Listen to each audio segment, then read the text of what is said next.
Ageu capítulo 1, nós vamos ler. Para quem não me conhece, meu nome é Felipe, sou um dos presbíteros aqui, é um privilégio estar aqui pregando a palavra para vocês novamente, depois de algum tempo, e que o Senhor nos dê graça para estudar esse texto tão rico aqui do Antigo Testamento. Vamos ler então, Ageu capítulo 1, os 15 versos do capítulo aqui. Eu leio e vocês acompanhem.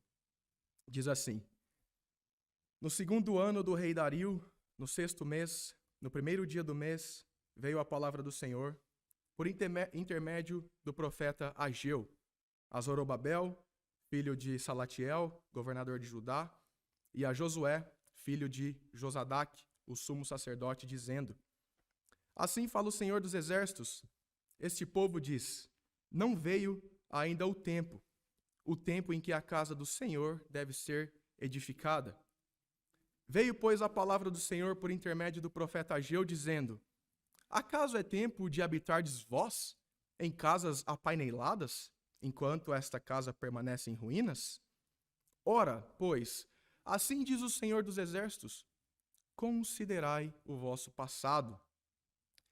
Tendes semeado muito e recolhido pouco. Comeis, mas não chega para fartar-vos. Bebeis, mas não dá para saciar-vos. Vestivos, mas ninguém se aquece, e o que recebe salário, recebe-o para pô-lo num saquetel furado. Assim diz o Senhor dos Exércitos: Considerai o vosso passado. Subi ao monte, trazei madeira e edificai a casa. Dela me agradarei e serei glorificado, diz o Senhor. Esperaste muito, e eis que veio a ser pouco. E esse pouco, quando o trouxeste para casa, eu com um assopro dissipei. Por quê? Diz o Senhor dos Exércitos. Por causa da minha casa, que permanece em ruínas, ao passo que cada um de vós corre por causa de sua própria casa. Por isso, o céu sobre vós retém o seu orvalho e a terra os seus frutos. Fiz vir a seca sobre a terra e sobre os montes, sobre o cereal, sobre o vinho, sobre o azeite e sobre o que a terra produz, como também sobre os homens, sobre os animais e sobre todo o trabalho das mãos. Verso 12. Então, Zorobabel, filho de Salatiel, e Josué, filho de Josadaque, o sumo sacerdote, e todo o resto do povo atenderam à voz do Senhor seu Deus e às palavras do profeta Ageu, as quais o Senhor seu Deus o tinha mandado dizer, e o povo temeu diante do Senhor. Então Ageu, o enviado do Senhor, falou ao povo, segundo a mensagem do Senhor, dizendo: Eu sou convosco, diz o Senhor. O Senhor despertou o espírito de Zorobabel, filho de Salatiel, governador de Judá, e o espírito de Josué, filho de Josadaque, o sumo sacerdote, e o espírito do resto de todo o povo. Eles vieram e se puseram ao trabalho na casa do Senhor dos Exércitos, seu Deus, ao 24º dia do sexto mês. Vamos orar? Senhor, obrigado pela Tua palavra, ela é lâmpada para as nossas almas. Obrigado porque a Tua palavra traz norte para as nossas vidas. Que o Senhor me ajude aqui, como pregador, a edificar a Tua igreja, Senhor, para que a gente dê glórias ao Teu nome, para todo sempre, Senhor. Em nome de Jesus aqui oramos e pedimos. Amém. Glória a Deus. Meus irmãos, uma das verdades que nós encontramos nas Escrituras é a de que o coração do homem é o centro da vida. O coração do homem é o centro da vida. Tudo que diz respeito às nossas motivações, aos nossos desejos, às nossas aspirações, tudo que diz respeito aos prazeres imediatos que a gente busca, as nossas ações, emoções e o campo da nossa imaginação provém do coração, porque o coração é a fonte da vida. Salomão sabia disso, ele deixa isso claro no livro de Provérbios, no capítulo 4. Salomão diz: sobre tudo o que se deve guardar, guarde o coração, porque dele procedem as fontes da vida. Outro aspecto interessante que a palavra nos orienta em relação ao nosso coração é a capacidade que o nosso coração tem de fazer planos.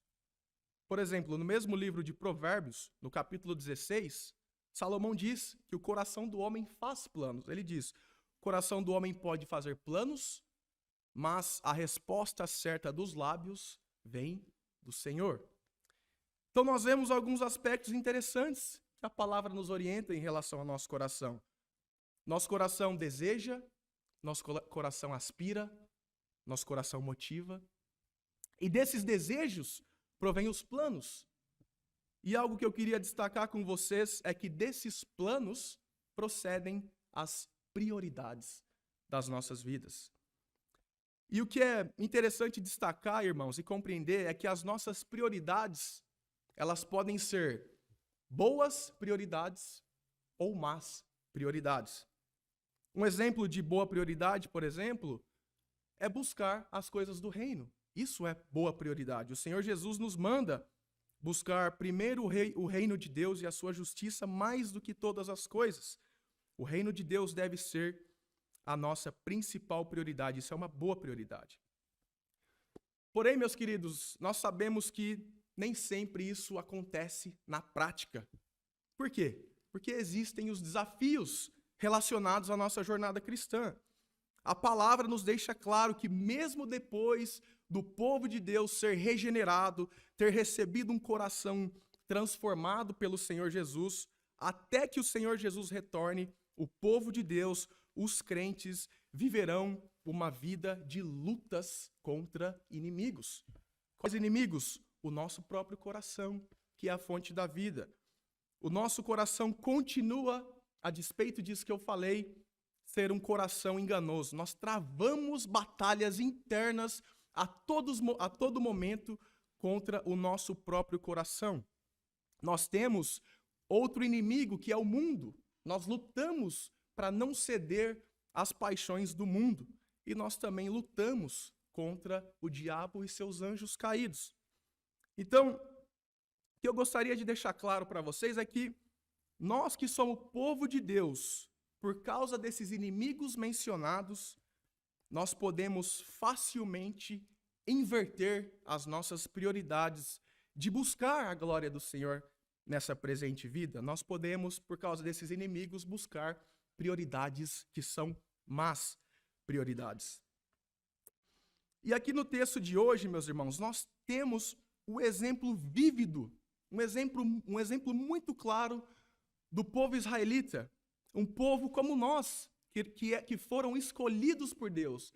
Eles foram chamados por Deus, eles eram da descendência do homem que o Senhor escolheu para se revelar. Eles eram um povo de propriedade exclusiva de Deus. E mesmo tendo esse relacionamento de pertencimento ao Senhor, o texto nos comunica que a prioridade desse povo estava invertida. Os seus corações precisavam ser realinhados. O foco precisava ser reajustado. E esse texto que nós lemos, ele traz lições importantes para nós. Lições importantíssimas de como o Deus que nós cremos, de como esse Deus ele lida, ele trata de um povo que precisa de um reajuste, que precisa de reajustar os propósitos da vida. Porém, antes de nós adentrarmos nas características do nosso Deus, de como ele lida com esse povo, nós precisamos entender qual que é o contexto que o povo do nosso texto se encontra. O povo do nosso texto aqui é o povo que retorna da Babilônia depois de 70 anos presos. As Escrituras narram, você bem sabe, que existiu um momento na história de Israel onde o povo ele sofreu um período de disciplina da parte do Senhor. Se você quer um resumo disso, você encontra essa história bem resumida no livro de 2 Crônicas, no último capítulo, no capítulo 36. Você vê o motivo pelo qual Deus traz disciplina à nação de Israel. O povo estava vivendo em incredulidade. Deus mandava os profetas para alertar aquela nação, e eles zombavam dos profetas, eles desprezavam as palavras de Deus, eles profanavam os sábados do Senhor, e como essa forma de punição, de disciplina, o Senhor os entrega ao reino da Babilônia. E quais foram as consequências dessa punição? Uma das consequências dessa punição, desse momento de disciplina, foi a destruição total da cidade de Jerusalém e do templo do Senhor que ficava em Jerusalém. A cidade e o templo ficaram em ruínas. Porém, depois de 70 anos cativos na Babilônia, de acordo com o livro de Esdras, o Senhor desperta um rei chamado Ciro, rei da Pérsia, que vence então os exércitos da Babilônia e ordena que o povo israelita retorne novamente para Jerusalém. E eles retornam com uma missão, eles retornam com uma prioridade. E qual que é a prioridade? Reconstruir o templo. Reconstruir o templo e a cidade que estão em ruínas. Então, meus irmãos, de acordo com as Escrituras, esse povo foi liberto. O povo retorna para Jerusalém motivados, eles estão animados, eles foram libertos, eles estão felizes, eles estão focados agora na reconstrução, em reconstruir novamente o que estava arruinado. E se você lê o livro de Esdras, no capítulo 3, você vê que rapidamente o povo se empenha para construir a fundação, para dar início na obra, e o povo se anima. O texto diz que o povo jubilou com altas vozes, louvando ao Senhor. Houve choro dos mais velhos que viu o templo construído, e os mais novos que estavam reconstruindo o templo, que nasceram na Babilônia, estavam jubilando com altas vozes, louvando ao Senhor por se terem lançado os alicerces da sua casa. E o que eu destaco aqui para vocês é que é exatamente relacionado a esse processo de reconstrução que o nosso texto se encontra. Os alicerces, a fundação do templo já foi iniciado, o povo está motivado, porém, se você continuar no livro de Esdras, a história bíblica narra que o povo israelita começa a enfrentar a oposição dos inimigos que habitavam já naquela terra quando eles foram levados cativos. Então, esses inimigos, eles ameaçam o povo israelita e o povo israelita é forçado a parar a obra. Eles são forçados a parar a reconstrução do templo, e então o templo fica só no alicerce. Fica só o templo e o altar, mas não tem estruturas, não tem madeiras, não tem coluna, não tem paredes. E essa obra, então, ela fica interrompida por mais ou menos 16 anos. 16 anos a obra ficou interrompida. E é com esse pano de fundo aqui, meus irmãos, que o Senhor levanta um homem chamado Ageu. O Senhor levanta esse profeta. Ele foi o primeiro profeta usado pelo Senhor a profetizar no pós-exílio babilônico. E junto com Zacarias, outro profeta, seu contemporâneo, eles foram usados pelo Senhor para motivar o povo a retornar para a obra, retomar a obra. E o Senhor usa o profeta Ageu para trazer uma mensagem para o povo. E qual era a mensagem? A mensagem era essa: vocês devem reconsiderar as suas prioridades. Povo israelita, vocês devem reconsiderar as suas prioridades. A obra está mal feita, a obra está mal acabada, a obra está desleixada. O Senhor não se agrada de um trabalho mal feito. O Senhor não se agrada de um povo que somente é motivado a trabalhar, mas desanima quando encontra inimigos. Pelo contrário, israelitas, o Senhor busca pessoas compromissadas com o reino, por pessoas que negam-se a si mesmas, que morrem se for preciso, para glorificar a Deus, que priorizem acima de tudo o reino de Deus, que colocam de fato a mão no arado. Isso é um resumo da mensagem que o profeta traz ao povo. E, meus irmãos, essa mensagem, ela é muito pertinente para nós. Mas ela é muito importante para nós. E eu gostaria que vocês prestassem atenção, porque de várias lições que esse texto nos traz, uma delas que eu destaco é que pode passar 10 anos. Passou 16 anos com os israelitas. Pode passar 20 anos, mas o Senhor é um Deus que nunca deixa o seu povo só. Por mais que o povo erre, por mais que o povo venha a dormitar, o Senhor sempre vem para reeducar o povo. O Senhor sempre vem para reanimar. O Senhor sempre vem para corrigir. Essa é uma das características do nosso Deus.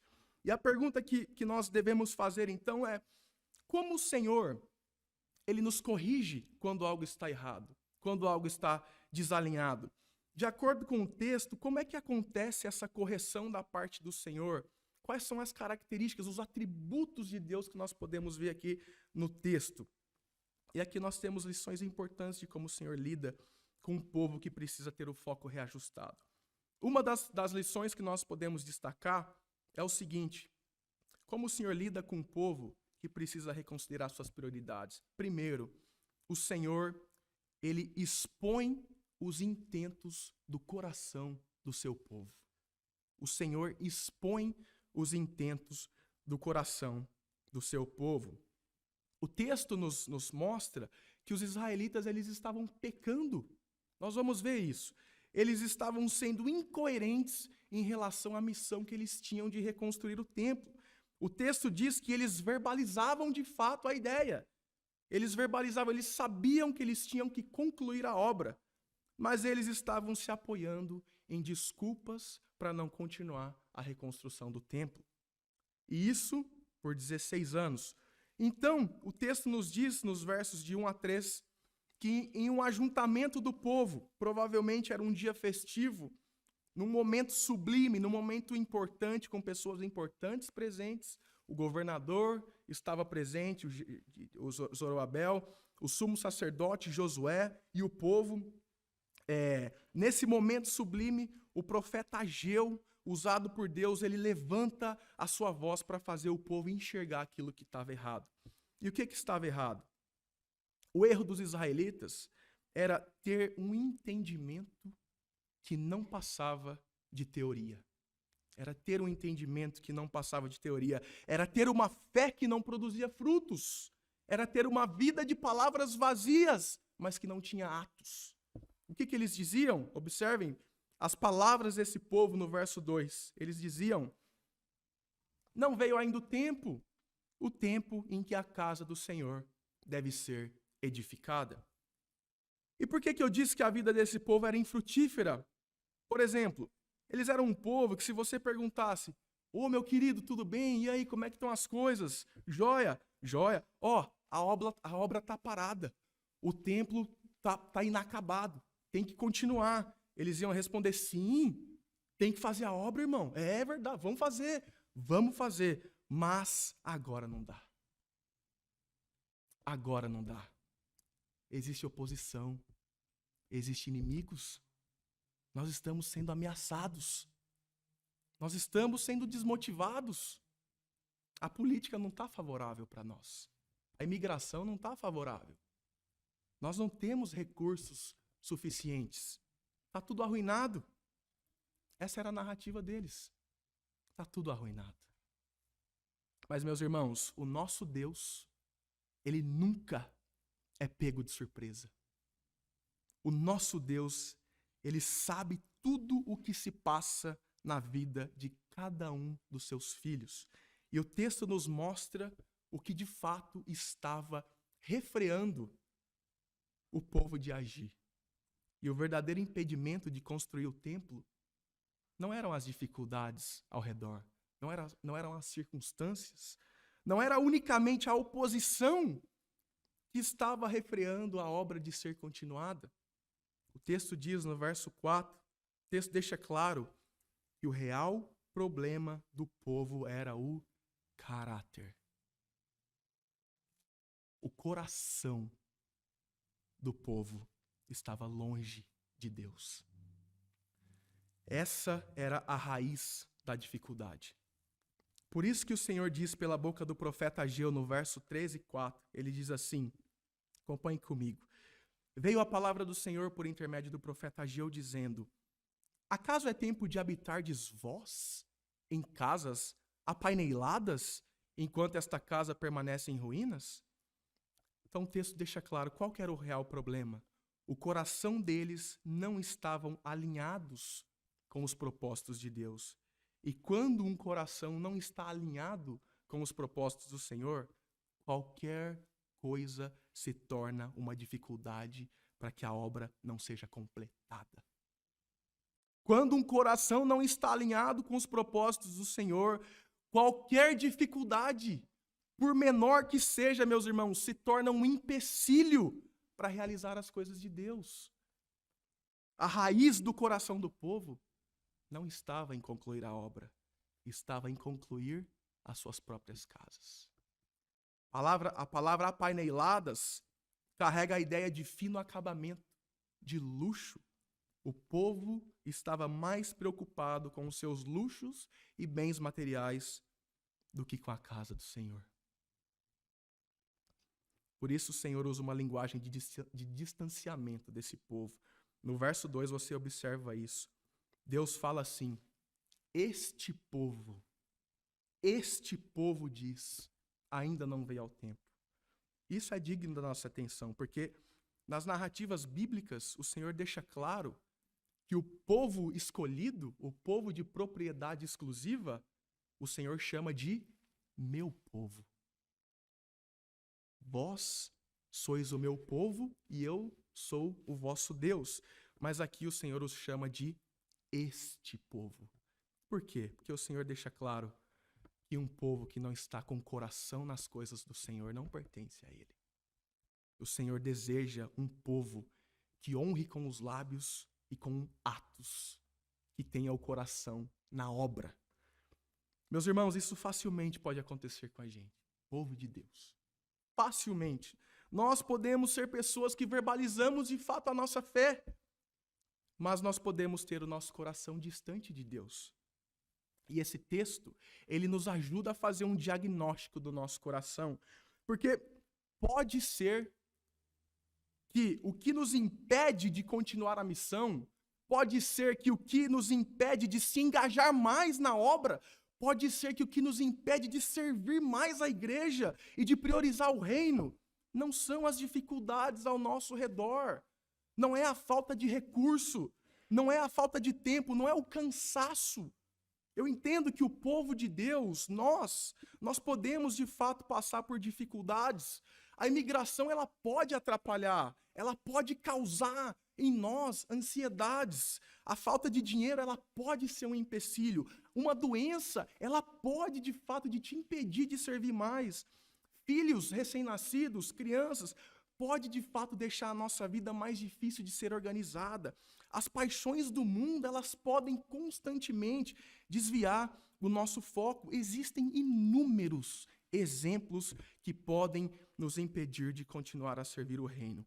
Porém, na maioria das vezes, a raiz do problema que refreia muitos de se engajarem com a obra é o coração que está distante do Senhor. É um coração endurecido. É um coração idólatra. É um coração que não perdoa o irmão. É um coração enraizado em críticas. É um coração que se anseia mais com as coisas do amanhã, com as preocupações do amanhã, do que com as coisas de Deus. É um coração que visa buscar mais os prazeres do mundo do que as coisas do Senhor. E, portanto, é um coração que precisa receber novamente o amor infinito do Senhor. Irmãos, eu sei que a repreensão, ela é dura, ela foi dura para os israelitas. Provavelmente é dura para nós aqui também. Mas nós estamos lidando com Deus que conhece o mais profundo do nosso ser. Nós estamos lidando com Deus que a palavra diz que não vê como o homem. Porque o homem, ele vê a aparência, mas Deus vê o coração. Esse texto, meus irmãos, nos convida a reconsiderarmos as nossas prioridades. Se o seu coração está distante do Senhor, endurecido, perdoe, se converta, busque mais, persevere. Não se apoie nas desculpas das circunstâncias. Faça um diagnóstico do seu coração. Onde o seu coração está enraizado? E por que é importante fazer essa pergunta? Isso é muito importante, porque uma das outras lições que o texto nos traz é que quando o nosso coração está distante do Senhor, se o nosso coração estiver enraizado em ídolos, se ele estiver distante das coisas de Deus, o texto diz que o Senhor não derrama bênçãos sobre a vida de um povo que tem o coração distante dele. Pelo contrário, o Senhor tem uma característica de trazer disciplina na vida do seu próprio povo quando eles estão pecando, quando eles estão indo na direção contrária. A palavra diz, irmãos, que o Senhor disciplina, mas o Senhor disciplina com amor. Ele disciplina os filhos a quem ama. O Senhor sempre deseja que o povo retorne a Ele. Porém, até que isso aconteça, o Senhor ele refreia as bênçãos de sobrecaírem na vida de seus filhos. Vejamos como o texto nos orienta nesse tema. O texto diz no verso 5 que o Senhor chama o povo a considerar a vida deles, a fazer uma análise da vida deles. E nessa análise, eles entenderiam que as suas vidas não estavam prosperando. O texto diz, nos versos de 3 a 6, o texto diz que eles semeavam muito, mas recolhiam pouco, a bebida e a comida não satisfazia, a roupa não aquecia, a roupa não durava, e o salário deles era como receber e colocar numa sacola furada.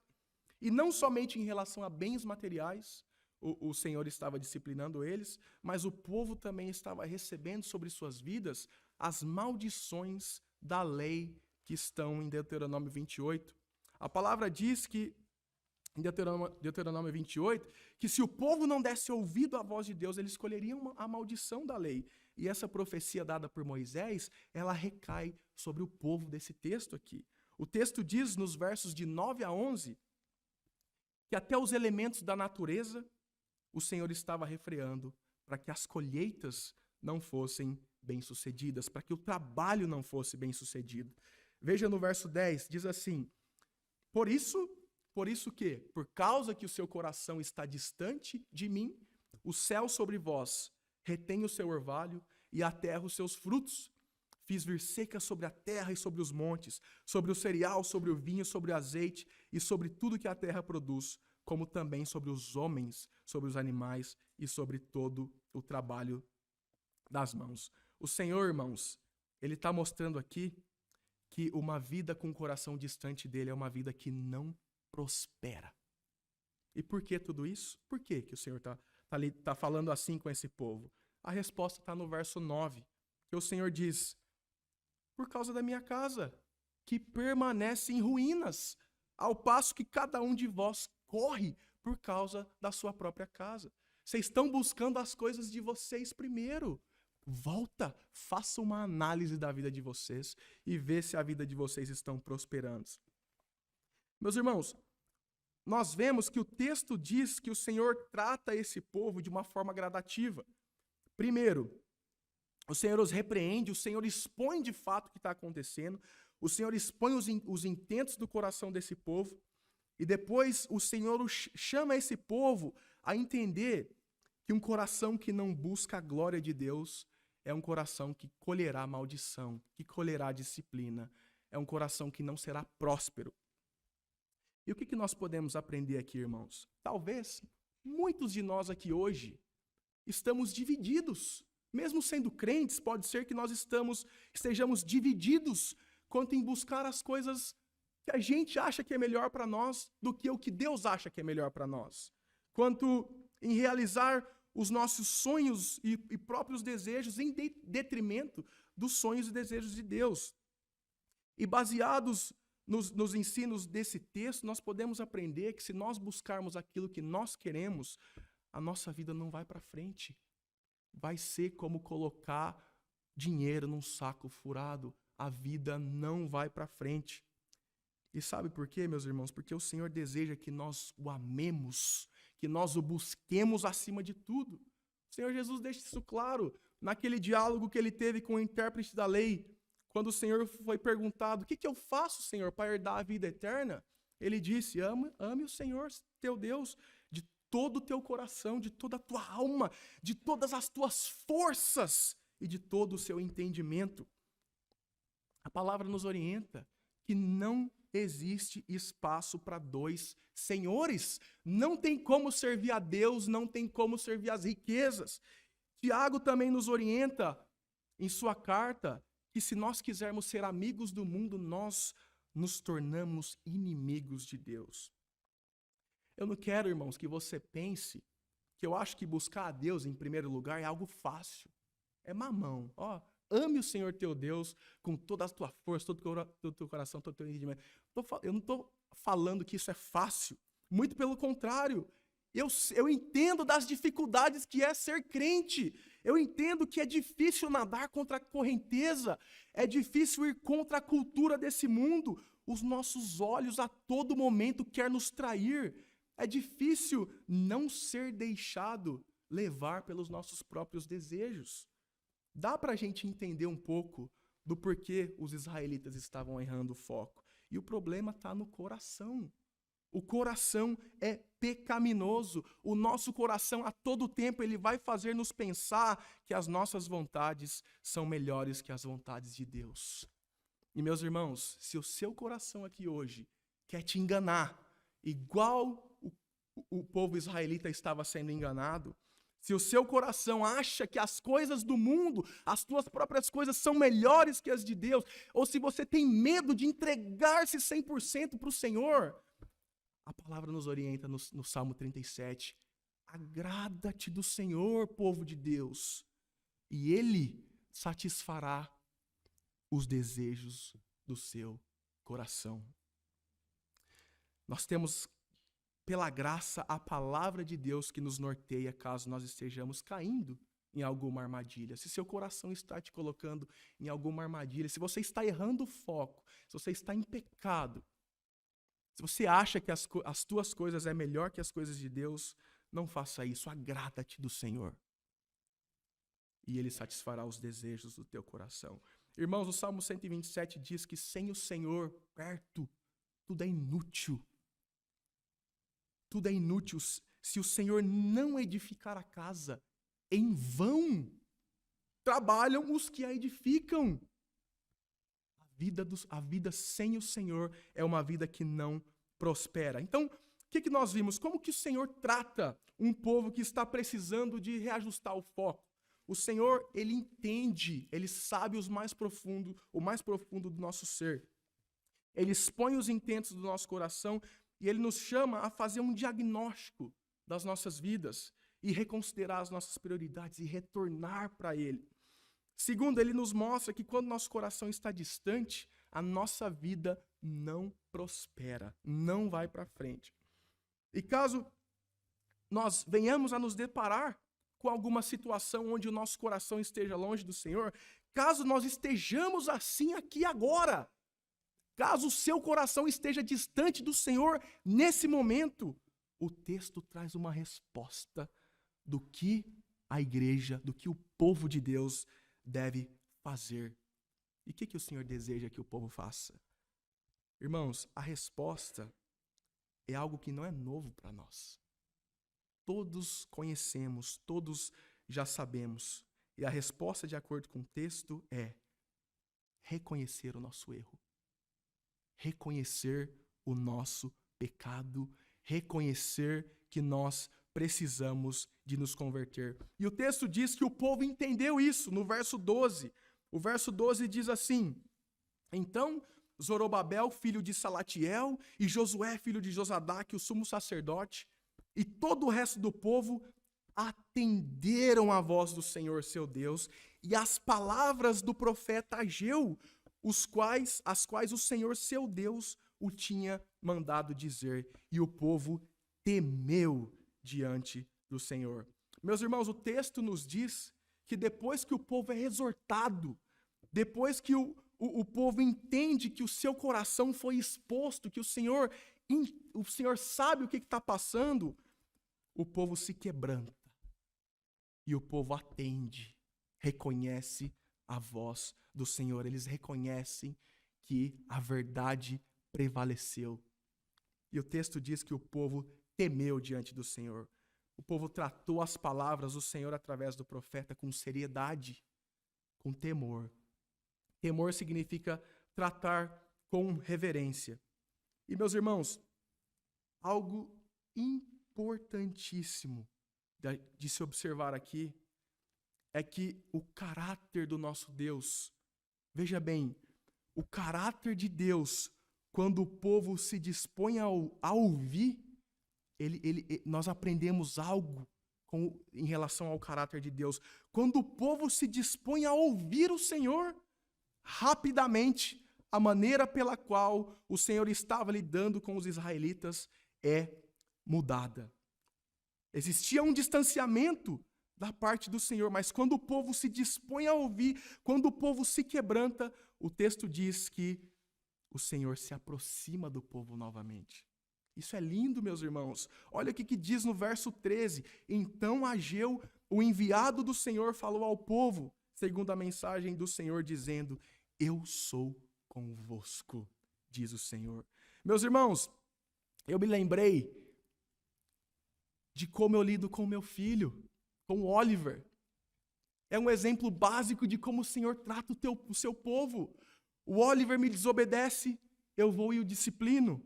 Eu falo com ele, ele entende o erro, e depois ele corre de volta para mim, e eu o recebo de braços abertos, com beijos, com amor. Esse é um exemplo básico de como o Senhor trata um povo que decide a ouvi-lo e que decide atender às palavras e reconhecer o erro. Então, caso nós estejamos em pecados, meus irmãos, o Senhor deseja que nós venhamos a reconhecer o nosso erro. E caminhando aqui para o final, é somente depois que o povo israelita se quebranta, é somente depois que o povo israelita atende às palavras do Senhor, que o Senhor os desperta para agir.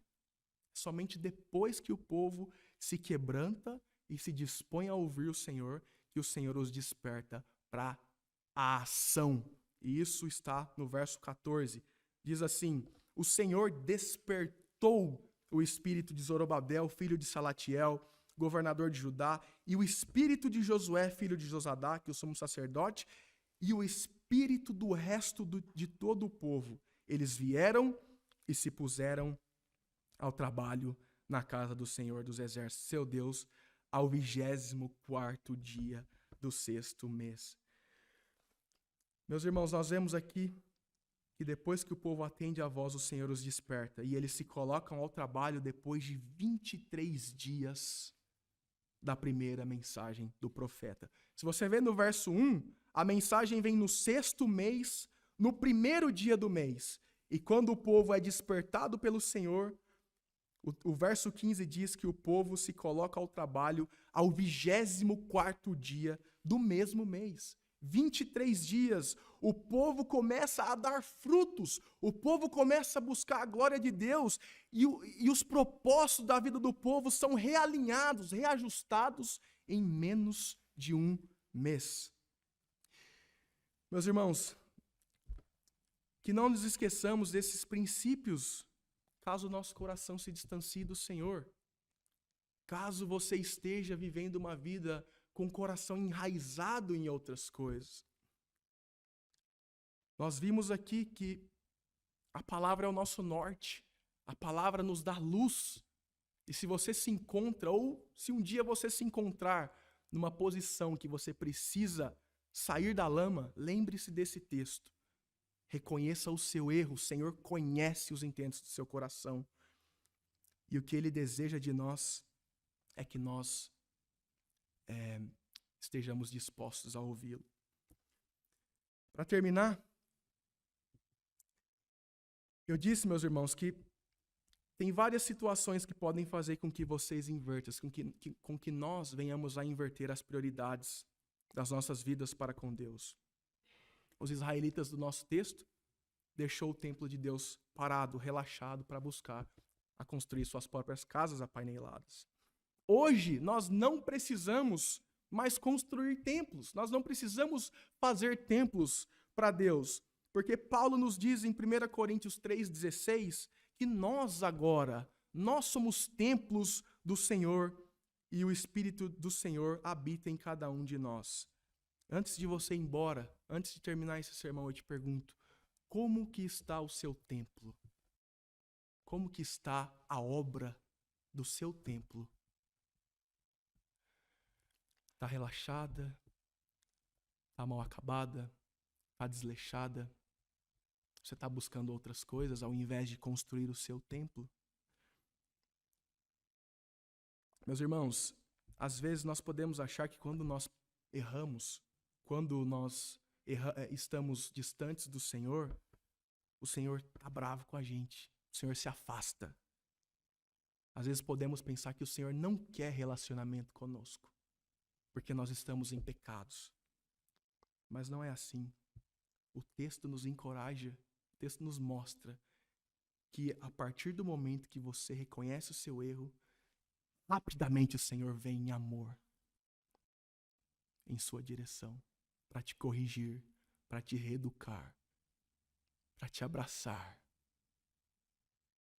Isso é maravilhoso. Essas são as características do Deus que nós cremos. É um Deus que ama, que vem atrás do teu povo, que não deixa o povo dormir, que não deixa o povo errar. Quando nós decidimos a nos converter, Ele está de braços abertos. E o clímax dessa verdade eu não poderia deixar de falar. É a encarnação do Senhor Jesus, que foi condenado, que pagou pelos nossos pecados, pelo nosso coração pecaminoso, e nos deu livre acesso para com Deus. E as Escrituras nos orientam que agora nada, não existe pecado, não existe nada que pode nos separar do amor de Deus que está em Cristo Jesus. E as mesmas palavras que o Senhor disse aos israelitas: olha, vocês me ouviram, eu sou convosco. O Senhor Jesus disse aos seus discípulos: olha, vocês me ouviram, vocês caminharam comigo. Vão e disseminem essa mensagem e eu sou convosco também. Olha que bênção, o Senhor Jesus é conosco, meus irmãos. Ele pagou pelos seus pecados e agora nada pode nos impedir de ter acesso para com Deus. Oh, glórias! Essa é a boa nova do Evangelho. E junto com isso vem o presente de vida eterna. E o Senhor Jesus diz: vocês são minhas ovelhas, ninguém pode arrebatá-los das minhas mãos. Meus irmãos, são essas as palavras que devem nos impulsionar de viver a nossa jornada cristã, que não é fácil. Eu sei que não é fácil. Porém, se o Senhor está conosco, se o Senhor é por vós, quem será contra vós? Reconsidere as suas prioridades, igreja. Vamos orar? Pai, obrigado, Senhor. Obrigado pela tua palavra que é tão rica, Senhor, que edifica, que nos mostra que nós erramos de fato, Senhor.